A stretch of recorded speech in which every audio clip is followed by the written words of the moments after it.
Being brave isn't the absence of fear. Being brave is having that fear but finding a way through it. Edward Michael Grills, or how he's known from his show Man vs. Wild, Bear Grylls.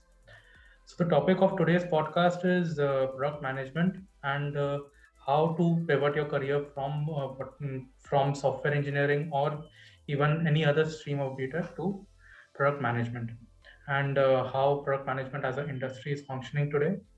The insights would be given to us by our guest. Thank you for joining us, Gaurav. He is Gaurav Dubey with around 8 years of experience in the IT industry. He's currently working as APM in Walmart. He has done his executive MBA from IIM Lucknow, and his BTech is from PhD in Northern India Institute of Technology in Computer Science. Uh, and now I'm the host of today's podcast, Aishwarya Gayatri from Grow Junction, their tech platform. Did I miss anything, Gaurav, in your introduction? Do you want to add something? Thanks, Ashwar, for the invitation. And yes, I completed my engineering in computer science in 2014. And yes, I did my MBA from IIM Lucknow PGPWE course. Okay. So just to start off with, how was your college life or even work life before MBA? So college life is broken in two segments right now, right? One were those old engineering days, and there so after my class 12th, I joined my engineering college in 2010, and those 4 years shaped me ready for this IT industry, I would say. And I landed up in a I landed up in an IT job as an Android developer from the campus offer, and there I started working on these apps and understanding the whole not only the software development life cycle but how the industry works, right? A product, so many people are involved in product. What is the designer doing there? What is the role of developer? Even the management, marketing, branding, and those things, right? And MBA, I would say, was there in my mind, like every other engineer, right? MBA is in our mind, but at that time I was not very sure about it. But yes, the more I spent time in this IT industry, I started thinking about the MBA. A right opportunity I got at IIM Lucknow, where I could pursue my aspiration of doing MBA along with my current job at Adobe. That was a good opportunity for me, and I joined IIM Lucknow's PGPWE program for in 2018. The program structure is such that we meet over weekends. We do our jobs till Friday mid, and we arrive at our college campus on Friday evenings, have classes, then stay in the campus itself for Saturday and Sunday. And so it was a very good blend of what we call immersive experience, instructor and learning along with the other friends or peers. And yes, so that was more sort of college life, right? How was your preparation for this course? How does one get into such a course? I think the if I go to the regular courses, right, CAT and MAT, and those entrance exams are there. Similarly, I applied for three institute, if I remember correctly. I'm Calcutta, IIFT, and Kozhikode and Lucknow. So these are and the structure of the course and the mode of learning varies across the institution. Kozhikode, for example, is partners with Times Huge, and they deliver a sort of e-learning module, whereas IIM Lucknow's program is from their full-fledged Noida campus, where instructor from from the Lucknow campus even travel there and stay over weekends with us and drive that. So in IIM Lucknow, even there are three programs, right? One is the PG post graduation program. Then IPMX is there, 1 year staying in institute after a certain level of experience in that program, and third is our. These are only three types of courses offered by IIM Lucknow full time, which offers an MBA degree, right? So PGP, IPMX, and PGPWE. Regarding the preparation, I think all those CAD level preparations are there, I would say. if you are already if you have already prepared for CAT at certain point of time, you will find it just to brush up all those questions and those things. So I think that was more or less. It took me around a couple of months to prepare from where I left after the college point of time, and then I remember the entrance and interviews and those questions are very similar to the regular CAT program, I would say. Okay. So, how was your MBA student life? I mean, like now that you have an executive program that was done during the weekends, so was it any different from your college, the typical college BTech life that we had? How was it different if it was? Was it even I more think hectic? I enjoyed it. I enjoyed it a lot. See, there are two aspects of it. One is the college fun which we have, right, and the other is the learning part. So college fun is like you are earning and now you have a hostel, right? So you can have parties and you don't have those budget constraints, right? Falling short of pocket money. So that part was taken care of. And the other aspect of learning, where I would say it was a entirely different experience for me because all my colleagues were from very different backgrounds, right? One of us is CFO in India Mart Intermesh. There were a couple of folks from Indian Oil Corporation, very senior managers over there, and I there were folks from bank, and so it was such a great amalgamation of different experiences, right? When we have to ask, when we have to discuss a marketing case study, right? We already had a brand manager from branding head from Burger King telling us the real life examples, what he does in day to day life, right? When we are discussing about the frictions of bringing a change in a government institution, we have someone from IOCL or say the other government institute to come and tell us about their real life experience. So that was the best part, best takeaway from me, and it was a very good learning experience. Thanks to those amazing professors and as well as our core group of 50, 55 folks. Okay, so it was actually a melting pot. What your Yes. we thrive for in a college, that a melting pot kind of an experience should be provided. That's really good to hear because people have some certain notions about executive programs, and that is Yeah. the kind of notion that we want to remove. So now, how in your MBA or in your college life or during working, you decided that product management is the way to go. What was the point in your career or an event in your career, or what inspired you to go to product management?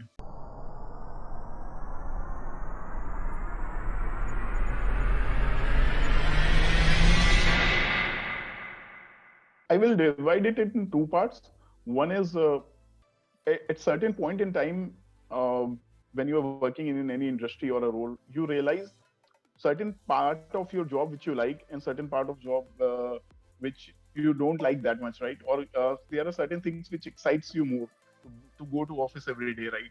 So one is that perspective where I, even as a developer, I love this speaking. I like this speaking to my clients or the end users, right? How they are using the product. Even if I am designing, say, a logging experience, I used to think it from a customer's lens even during my development days, and I used to go back to user research team, UX team, and I used to trouble them a lot. Why cannot we make it a simple sign up using OTP, right? Or why are we not auto picking that number and saving even that much effort of putting that OTP and those things, right? Where permission dialog and those things are appearing. So I thought I liked seeing that bigger picture. I liked seeing how my product is in the hands of customers. And the other is you see other people working in that role and get inspired, right? That is other thing. In my college days, I remember a very senior folk in my college joined Microsoft, and he came us and he told us a lot of things he's doing over there and the kind of product they are, and that sort of that gave us a dream, right, to aim for. Similarly, in Adobe, one such PM, very senior PM, Akhil, currently is director product management in Acrobat team. So I used to watch him, and when I joined Adobe, I got a chance to work closely with him, even on the product part, being the engineering team in those backlog grooming meetings and discussing the PRDs. And apart from that, even during one of those hackathon, I worked very closely with him. And after seeing him, I felt like this is the job I really want to do, right? And this is this is how I want to be as a PM, even I would say. And then later, Rishabh Singla joined from Microsoft. He was again an amazing PM. So these a couple of folks, and Juhi was there. She is currently senior director in Microsoft. So these people were there, and I used to find moments or excuses to talk to them, to discuss to them how they are, maybe if they say we are changing a subscription, what goal they have in mind, right? How they came to this conclusion. If they are setting a particular price for a subscription, what experiment they did around, right? What they expect out of these features and those things. So yeah, overall, these things combined with my MBA program inspired me for and made me believe that product management is the right job for my next, if not say 10 years, but at least for 5 years in this industry. So now, that being aside, how would you say that? How would you see product management from an industry perspective? Like you said that you see at least 5 years of your career that you'll be giving to product management. So, how do you see it from an industry standpoint, as you are a person who is working in the industry right now in that field? And how do you think students should see, or if students don't know anything about it, what would you tell them about this field? Right. When you say student, I think of two things. One is what kinds of skills are required for that job, and the other is whether it's paying me well or not, right? Whether I'm Right. getting the right pay. But I think if we are good at certain skills, the payment part will be taken care of. Maybe today, maybe Eventually, yes, five yes, years yes, down yes. the line, right? So there are a lot of materials, and I have posted a lot of things around product management even in the past. I can maybe reiterate few of them, but more or less try to talk to more and more product managers, see their videos, and see if there is a common overlap between your things you like to do and the job requirement, right?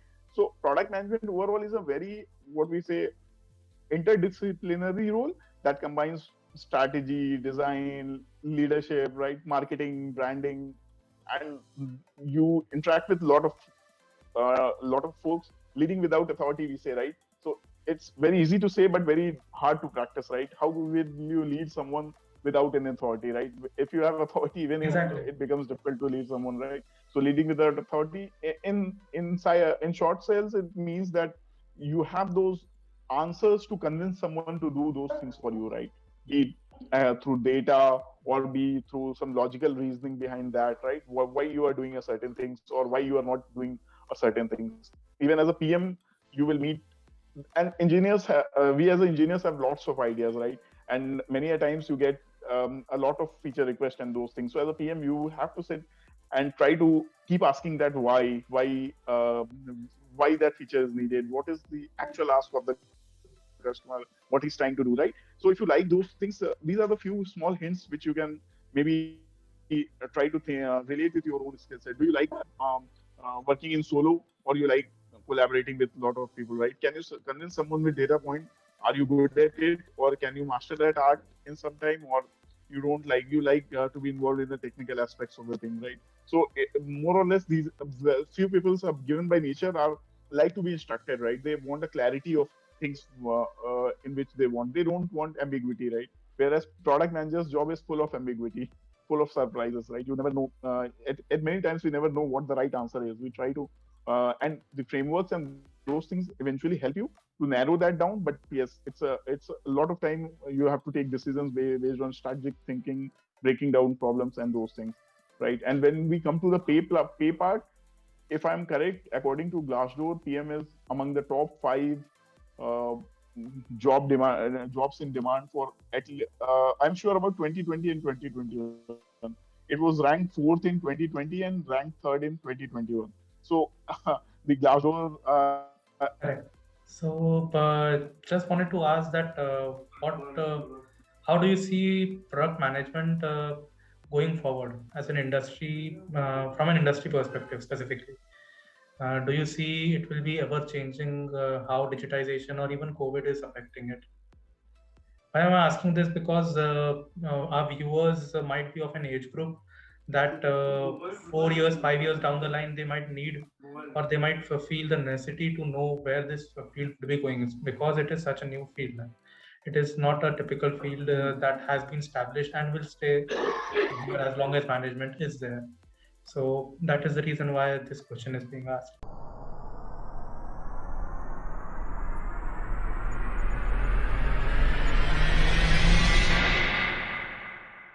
I may not have that exact number of experience behind me as a PM to comment on that Right now, part, you're but in the I would industry, say so few things, from your experience. few things from my perspective. As long as the problems are going to exist, right? There are going to be problems. There are going to be product managers. Because see, and when you say COVID, right, it becomes even difficult. Collaboration, for example, for me, which I believe is difficult virtually rather than when we were present in offices around us, right? If I had to convince Ashwarya for something, I would reach him out. I will talk to him in person. Maybe I will sense how is his mood today, and I will talk to him on a certain topic, or maybe I will find another day, right? So virtually, that collaboration part is even more difficult, and hence the product management becomes more complex, right? From industry perspective, which I see is there are few common skills that are expected out of PM, right? Those soft skills with collaboration, ruthless prioritization, and those analytical skills, data driven. These are the common skills uh, which which you can find in all the product managers. Gradually, I see a specialization also getting developed in product management, right? And earlier there were more or less general product management or technical product manager, you can say. But now, depending on the industry in which your organization is, right? And the life cycle of the product, whether it's niche or it has reached a certain stability, or even if it is going down, right? So there are terms like growth product managers who are only focusing on the growth part, right? Bringing more customers, bringing more revenue, and those things. There are technical product managers, probably people who spend good time in an industry as technical expert, subject matter expert, and then transforming into a product role, and they're working on complex technical problem that may not require them to code, but they need to have that in-depth understanding of the working of the APIs or the technical stuff, right?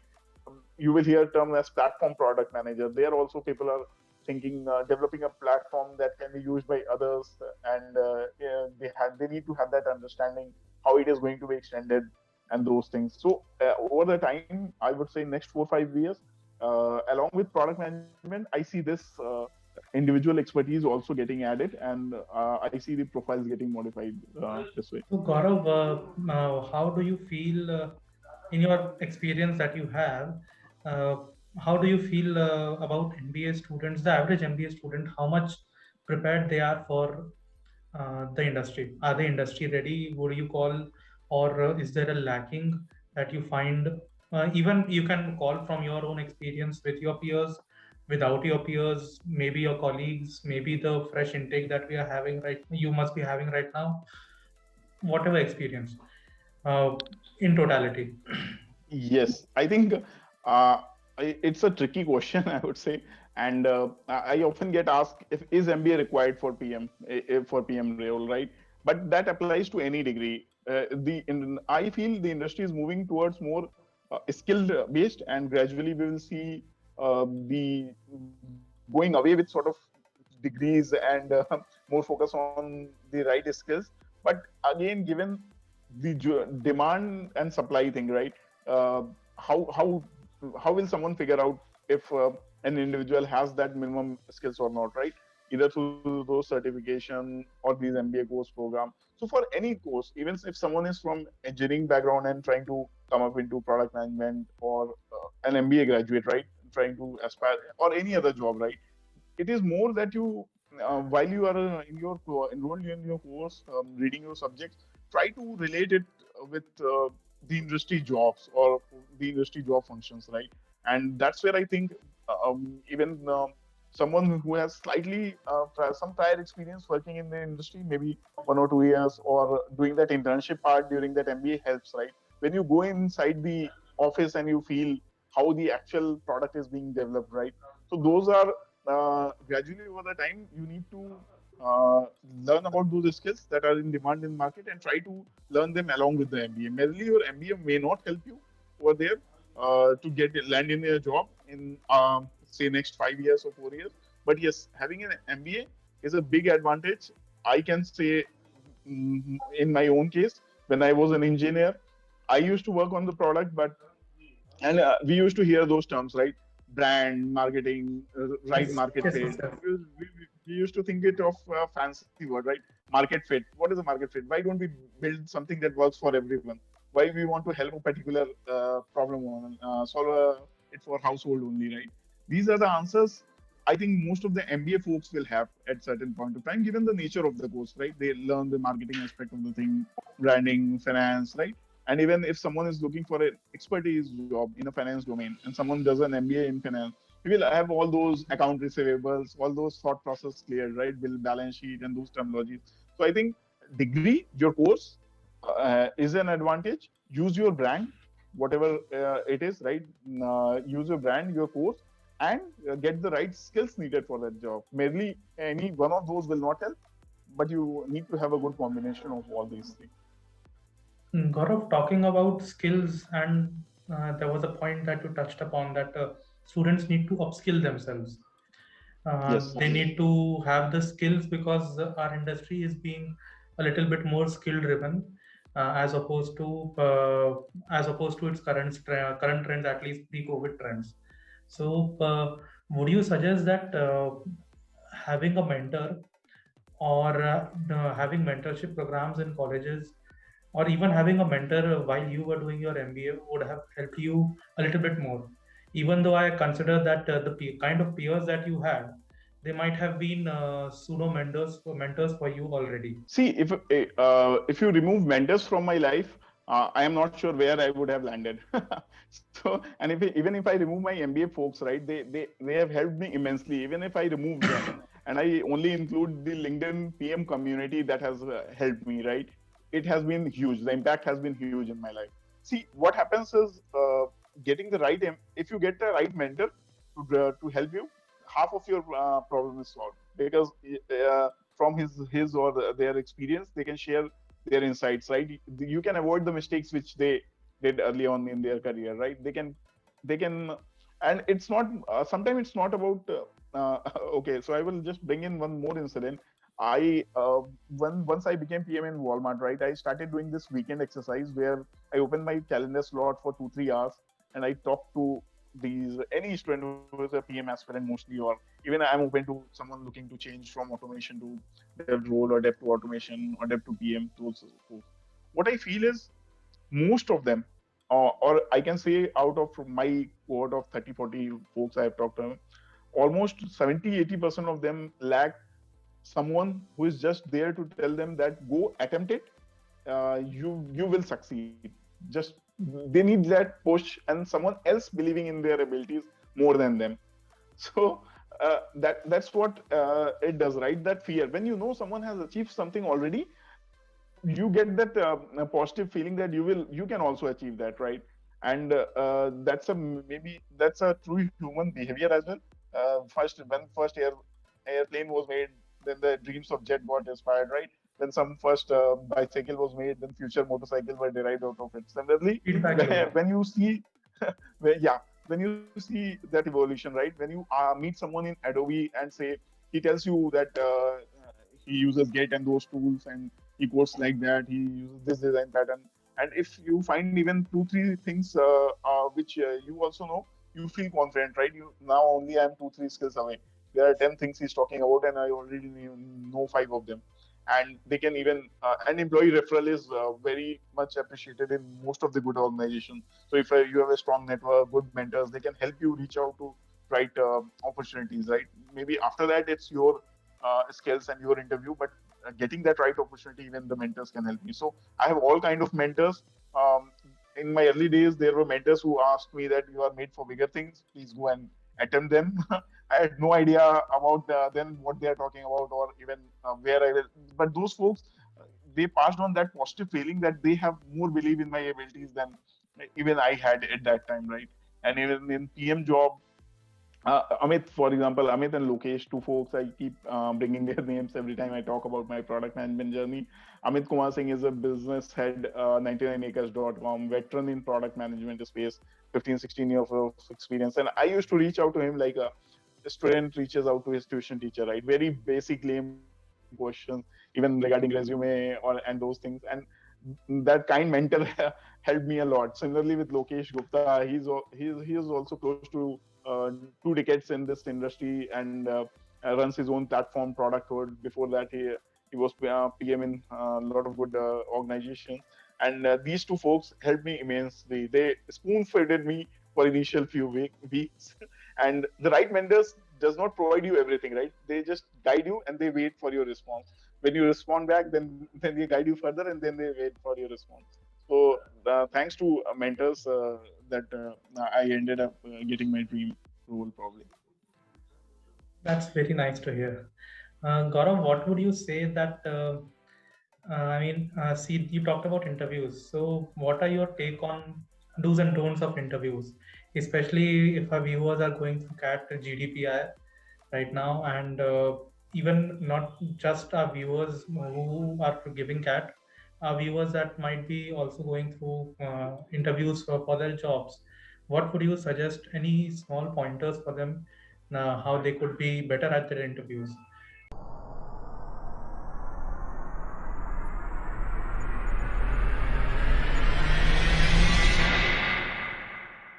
I won't talk about CAD because my scores were not good. But yeah, for interviews practices, I would say from product management or even software engineering thing, uh, when people used to say me in my college, be yourself, right? I was like, what is this advice, right? I never understood this advice at that point of time.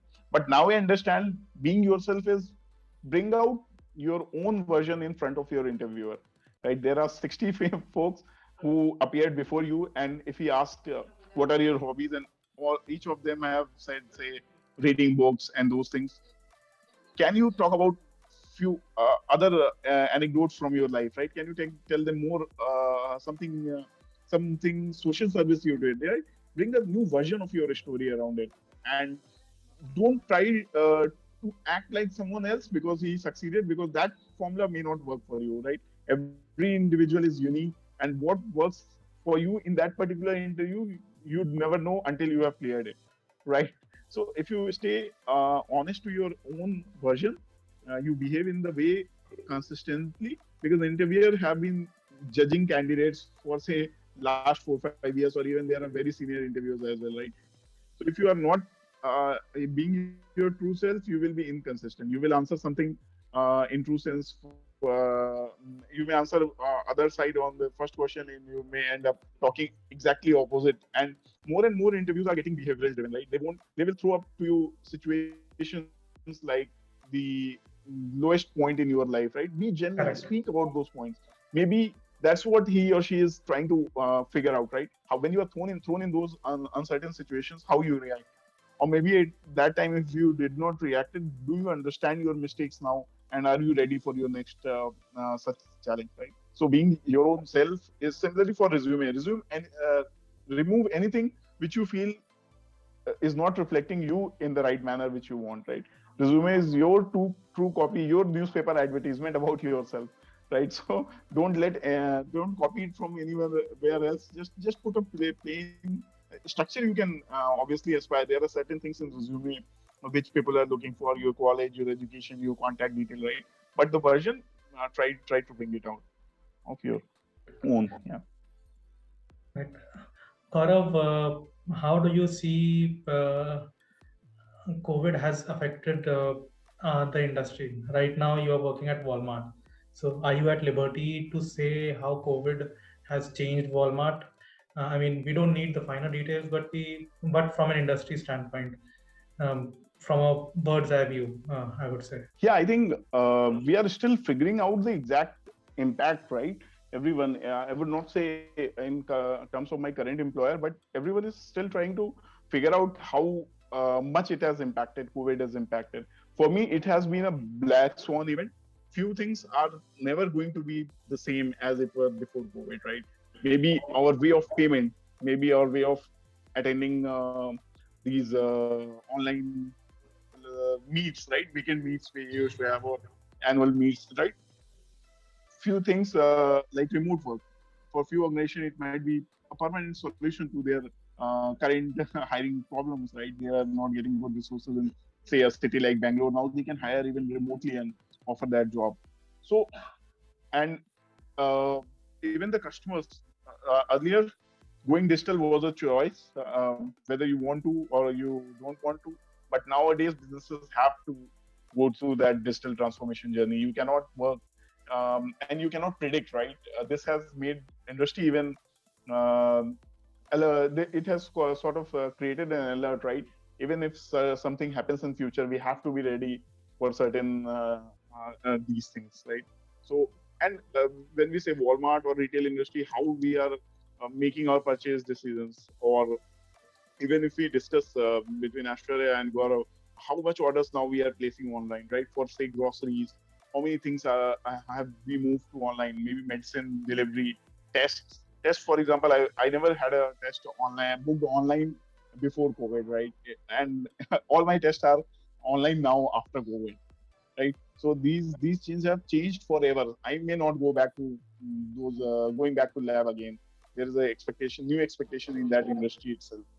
So I think there are the sad part is the number of lives lost, number of jobs gone, right? But the positive side which I see here is digital transformation, or the um, collaboration which was pending for a say last decade, somehow that was not digitally enabled, is now on the path of that uh, transformation. Correct. Gaurav, I would like to ask you that you were talking about how how students are going through COVID. I mean, you talked about how industry is going through COVID, and you also talked about how you won't be going back to giving exams offline. So, how do you see the education industry going forward? From your experience as an MBA student and from your experience as being a product manager, where do you see education tech in the whole scenario, and how do you see education going forward? Because you must have seen that companies are a little bit quicker to adopt digital transformation as compared to the education industry. At least the typical your universities that we call, they were a little bit more Yeah. slower to the change. So how do you see? I mean, if you want to contradict my point, even you can go ahead and do that. But how do you see how do you see that panning out? Maybe on that part I end up contradicting myself, right? I still maybe because I attended my class initial 12 years of my formal education, or even after those next 4 or 6 years, in that immersive mode where teachers are teaching us, right? We are interacting with our co-host, our students, right? Our friends. We are, because education is a journey, right? When we spend 4 years of engineering, it's not only we are learning mechanics, computer science, or those skills, right? It's about what friends we are making for lifetime, what connections we are making for lifetime, what personality changes are going through us, right? And I think that's where I think technology has to play a part as well, right? I'm not sure how more immersive it will become in future, in near future, right? 5 years, say 5 years or 10 years down the line, how good that changes. But one good thing I see is those who were uh, constrained to move to different cities for education, those who were constrained with resources, the amount of fees to pay for their higher education, right? And those were, when I see people in even remote villages now working online, right? Student attending classes from their home. Someone is sick at their home and they need to take care of that. Earlier, they had to take a break from education, right? Now they can continue doing that, right? So I think a hybrid model will work in that case, where you have the choice to have both, right? Yeah, I get an option to choose. Right now, I have two options. I can attend a few days in my college. I can have it online if someone has a family problem or he wants less expenditure moving to a costly city, maybe like Bangalore or Metro Mumbai, right? And that stay or that finance is his or her problem, then maybe they can have that option remotely. So I think I still don't see the traditional classroom going away all of a sudden, and I don't see this online medium of education going away soon as well. So I think the something hybrid will it's going to be hybrid in from my perspective. Correct, correct. Gaurav, so just wanted to ask your perspective upon any successful product that comes into your mind as a product manager. How do you see it, and why did it succeed? And whereas also a failed product, if you have seen a product that has altered the expectations, or maybe even must have failed for some other reason. I'm just asking because we are curious, because we've been consumers of products. So we don't see products Mm-hmm. as an entity that can generate business. We see it as how it can solve our problems. But for our viewers to view products as things that can generate revenue and can solve problems both at the same time, how would you see a successful product versus a failed product, or any examples of those?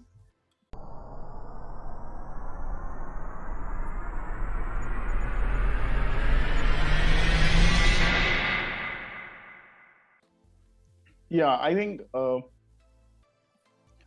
failed product. I remembered quite a few of them. I will take some time to recall. But successful product, WhatsApp is something which I've seen from day zero till now, right? Or even you have seen from day zero to Correct. now. I am still amazed by the simplicity. They stuff in all the product. And sorry, I'm restricting it currently to software product, right? Physical product even we can discuss, right? There are a few amazing physical No, products no, which solve our you day you day can day to straight day away go for problem. software, because I believe our viewers are software savvy, and we'll be most exposed to software more of the time, more often than Yes. not. So WhatsApp amazes me, right? I still feel um, before the Facebook acquisition, right? There are a lot of other things to discuss on privacy and those stuff. But if I remove all those stuff, sir, and I see WhatsApp as a product, WhatsApp has become a synonym for messaging. WhatsApp has become a side co-synonym for, I would say, calling or video calling, right? So that has been the kind of impact that product brings to your life.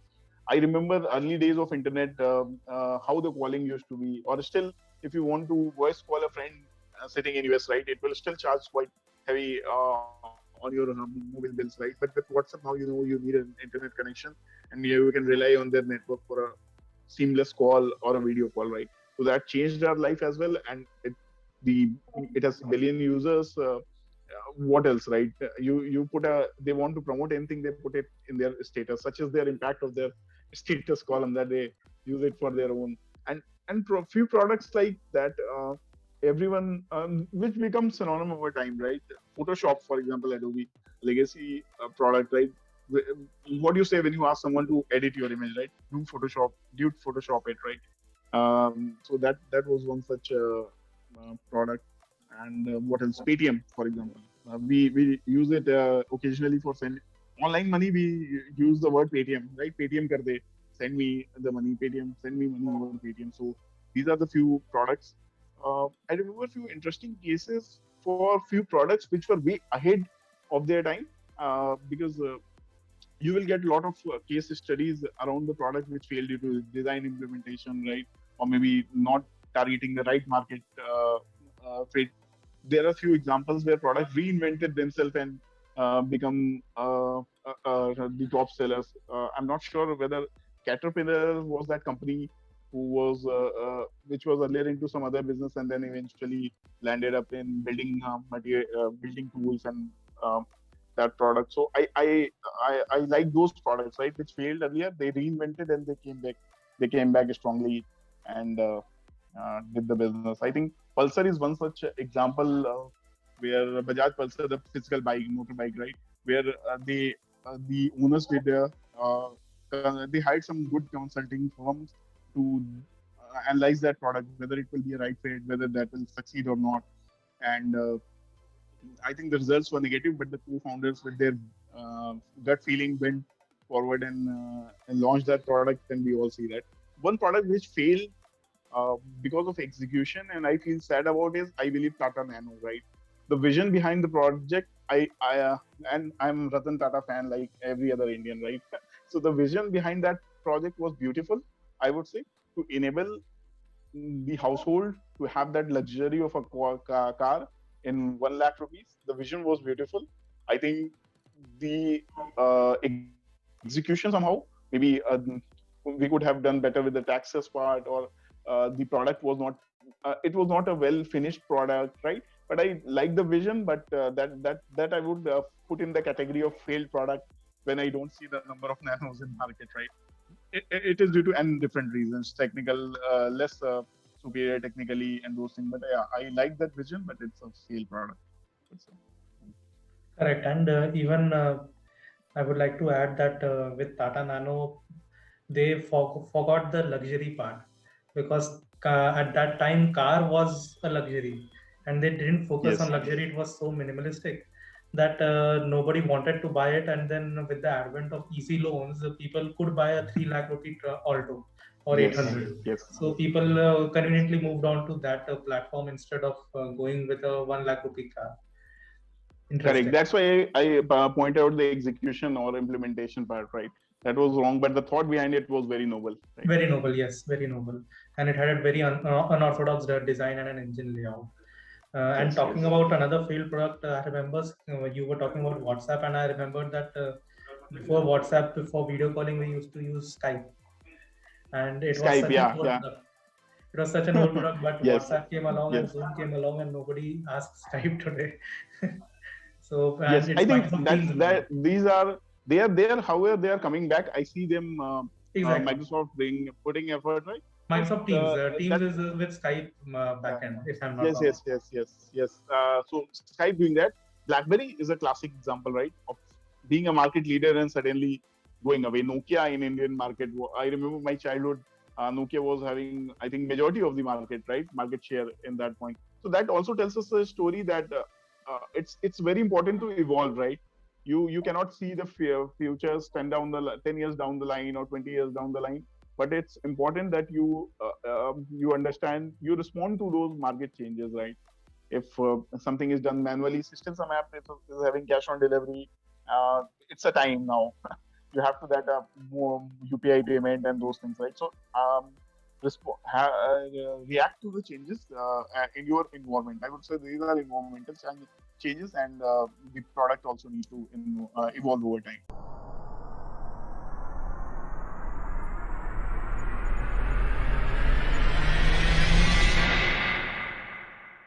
Nicely put, Gaurav. Gaurav, I wanted to ask that do you have some advice for our viewers, life or otherwise, even professional, that you find time and again that you see around you, people you work or people around you might be missing out on, and you feel that this is something that people should know, or it is something that you want to share?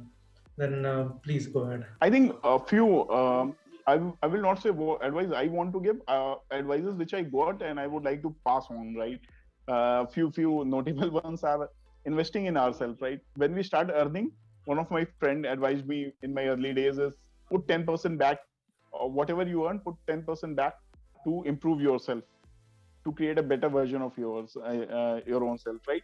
It could be any certification, any course program, or if 2 years 10% are pending, then invest in 30 or 30% combining and do a full-time MBA maybe, or those things, right? And or even it could be a hobby which you always thought in your college days and could not pursue, right? Photography, designing, cooking, painting, even those courses and doing those things. So the 10% advice I like a lot. Second is one of the MD, Managing Director of GlobalLogic India, Sumit Sood, shared this advice with me, and it stayed with me, was don't work for getting a certain number of experience, right? 10 years experience professional or 5 years experience professional. Doing the same job for 10 years won't fetch you that value. If you switch stream, try out different things for in 10 years and get exposed to as many things as possible in those 10 years, right? So quantity of that experience is not valuable. The quality of experience you had is important, right? And one which my father gave, and I also wrote a medium blog around it, is I think everything, and there is a story behind it as well. Everything passes and everything changes. Nothing is constant, right? So if you are enjoying your good days, right, stay humble, uh, stay grounded, and with a thought that it is not for forever, right? It will end sometime in future. And if you're having your worst days, don't criticize yourself too much. Don't think too much about it, because and try to survive in that phase, right? Because the good days are coming. And the last one is, which I can say personal or inspired, is dream. At least dream big, right? Then come up with a high level plan to achieve that dream, right? I thought of a product management as a destination where I want to be, but when I started, I did not had any idea of how I will reach there, right? So once you have that goal or destination in mind, the route, you will figure it out on your own. Correct. Correct. And if we dream big, then we can add by subtracting from our dreams and getting somewhere, some place practical. We need to Correct, first correct, dream big to subtract correct, things correct. out of our dream and then come back to reality. If we True, are true. not dreaming big, then where would we go? Totally agree with you, Yes. Gaurav. Gaurav, anything else that you want to add for our viewers? Anything professionally or anything personally before we wind up? No, probably I will learn more. I've also set some good goals of learning new things, exploring new things, and then maybe I will come back on this platform and share how much I have improved from this interview till next one. This is really good that you do that. You keep your weekend. Try to keep your weekend as much as you can to give back to people from a knowledge sharing standpoint, because sharing knowledge is very necessary. And when we share knowledge, only then we'll be collectively going ahead as an industry and Yes, as yes, individuals. yes. And someone helped me. And that's why I'm here, and so I will try to be that someone for someone else. Absolutely, absolutely, Gaurav. So we'll find us a podcast over here. Uh, uh, Thanks to Grow Junction for organizing this podcast, and thank you, Gaurav, for giving your time and your valuable weekend. Hope you enjoy your weekend, and thanks to our viewers for the time. And I hope they got something, yeah, insightful out of this. Thank you. Hopefully. Thank you, Ashraf. Thank you so much.